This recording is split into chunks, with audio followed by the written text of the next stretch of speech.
Welcome back to another episode of Amazing Spider-Man Comic Book Flashback. Today we are looking at the Amazing Spider-Man issue number 53. This issue came out in October of 1967, and look who's back. We have Doctor Octopus returning. We haven't seen Doctor Octopus since issue number 33, so we'll find out exactly what's been going on. How did Doctor Octopus survive from issue number 33, as we recall, way back in that issue. Go back and rewatch that video. I did a video on that issue if you don't remember what happened, but this issue will also cover exactly what happened as well. We have the title here, which is Enter Doctor Octopus here, so he is returning in this issue. Don't go away, don't click away. We have an exciting story for y'all today. As always, this is brought to you by Stan Lee, who wrote the issue. We have John Romita, doing the artwork, Mickey DeMeo on the inking here, and Artie Simek doing the lettering page. So we start out the issue here. We recall how we had the death of Frederick Foswell from last issue, and how Spider-Man saved J. Jonah Jameson from near death at the hands of the Kingpin. And so we have this all published in the newspaper here, and Spider-Man is reading it outside of the Daily Bugle, and we have all the people's attention here looking out the windows there, just mesmerized at Spider-Man. J. Jonah Jameson, he's like, look what you're doing. You're causing a public just sight show here. All my employees can't do any work because they're looking at you. And so Spider-Man is pretty mad at J. Jonah Jameson because Jameson keeps publishing stuff, false narratives about Spider-Man. He keeps saying Spider-Man is a crook, keeps saying that, J. Jonah Jameson was the hero and all that happened last issue. And so, again, we have Spider-Man and Jameson having verbal, arguments with each other. Spider-Man perches up here on this watchtower, and then we have it chime here, so that, wakes up Spider-Man from his, daze here as he's thinking about how mad he is with Jameson. He realizes that he needs to make it quick to class because class starts soon. Remember, Peter Parker is a college student at ESU, so he swings on by. We have Flash Thompson. Remember, he came back from Vietnam as, he served in the Vietnam War. And we see that he's with Gwen Stacy. And, even though Flash Thompson is not a big fan of Peter Parker, he is a huge fan of Spider-Man. Now, we also learned from this issue that Harry Osborn is mad at Peter Parker because he's tired of being the messenger of Peter Parker. Peter Parker, he's always gone, fighting as Spider-Man. He's always leaving the apartment. So Harry Osborn never knows where his roommate's at because Peter Parker and Harry Osborn are roommates. And so he's tired of Peter Parker always vanishing at the last moment. So Peter Parker sneaks into the gym and he's almost caught by Professor Warren. Professor Warren has been Peter Parker's biology professor for quite some time. And luckily, Peter Parker was able to change before, Professor Warren saw the costume. Now, Professor Warren tells Peter Parker that he is visiting a science exposition and he would like to bring Peter Parker along and he could bring another classmate.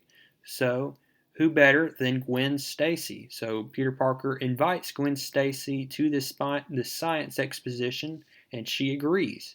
So, this is really the very first kind of date, as you will, that Peter Parker and Gwen Stacy will be going on. As we know, Peter Parker has started to develop feelings over the last few issues towards Gwen Stacy.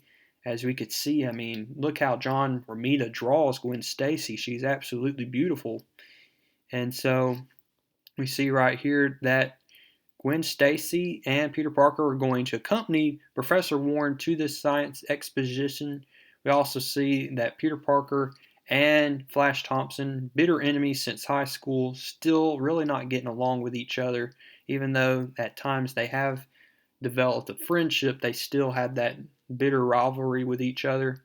So we have Professor Warren, we have Gwen Stacy, Peter Parker. They finally make it to the science exposition when all of a sudden Peter Parker's spider senses start to go off.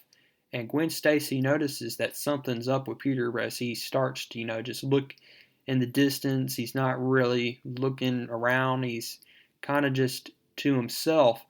And he looks like he's seen a ghost. Like he knows there's danger nearby.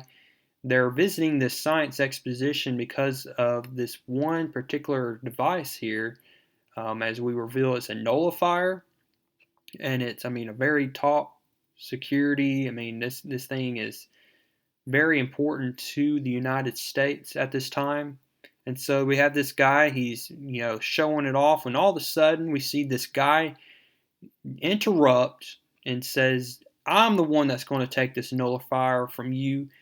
And Peter Parker instantly recognizes the voice, and that is the voice of Doctor Octopus, as Doctor Octopus reveals himself at the science exposition, and he is going to try to steal the nullifier from underneath the security. So now we have a big panic going on within the science exposition. So Peter Parker loses himself within the crowd to change to Spider-Man. And so now Spider-Man will be going up against Doctor Octopus. The police try to throw tear gas, but Doctor Octopus uses his arms here as, propellers to knock away the gas that could knock out Doctor Octopus. So now Doctor Octopus has the nullifier, and all of a sudden Spider-Man shows up on the scene to tackle Doctor Octopus. Doctor Octopus is trying his best to get away from Spider-Man, and he's so mad at Spider-Man because Spider-Man always seems to be in his way of achieving his goals, goals to pretty much become an emperor of crime and just to cause mayhem. He's always, Dr. Octopus is always trying his best to use different equipment for his own needs, his own desires, for scientific research. And so Spider-Man webs up Dr. Octopus's goggles here, so now Dr. Octopus can't see. And we have a very concerned Gwen Stacy here, wondering where Peter Parker went off to. And she has an intuition that Peter Parker is in mortal danger. Now, yes, he is. He's fighting Dr. Octopus right now. Spider-Man tags Dr. Octopus with a spider tracer. Then Dr. Octopus drops the nullifier. And this nullifier could crush hundreds of people down below. So Spider-Man webs up the nullifier.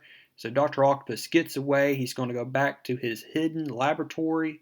Spider-Man saves the day by allowing the authorities to get the nullifier back to the science exposition. When Spider-Man finally, looks behind him, Dr. Octopus has gone away, but now he knows he can go look for Dr. Octopus later, as Dr. Octopus was tagged with a spider tracer. We learned that Dr. Octopus survived from the altercation from issue number 33 by finding an air pocket underneath that tunnel, as that tunnel was being flooded at the time. And he noticed that Spider-Man also escaped. Dr. Octopus used some of his oxygen equipment to allow him to swim to safety, and now he's been planning ever since to seek revenge on his most hated foe, that is Spider-Man. All of a sudden, Dr. Octopus notices that he's been tagged by Spider-Man's spider tracer, and now he's going to use that spider tracer for his own advantage. Peter Parker has to come up with a big excuse for what happened, so he comes back to Professor Warren and Gwen Stacy and tells them that he went to try to find a camera, because we know that Peter Parker takes photos for the Daily Bugle, and we see right here that Gwen Stacy embraces Peter Parker with a huge hug. So again, it looks like Gwen Stacy is showing a lot of affection towards Peter Parker here, so a lot of good romance building up here between Peter Parker and Gwen Stacy. We'll see if they ever begin a relationship here, a romantic relationship. We'll see if that ever begins to start. So they come to the coffee bean here, and they're greeted by Mary Jane and Flash Thompson. Harry Osborn is there as well. We also see that Aunt May and Anna Watson are there as well, and they reveal that they are allowing people to come into Aunt May's house, as they're allowing it to rent. Actually, it's Anna Watson's house. And so they're renting a room in Anna Watson's house. So we'll see how that plays into later in this story. So now Peter Parker has a chance to go after Dr. Octopus here as he takes Aunt May and Anna Watson home. And so we see right here that Dr. Octopus is going to use the spider tracer to his advantage by planting it on a bomb in this lifelike decoy, this mannequin that looks like Dr. Octopus in this little shack here.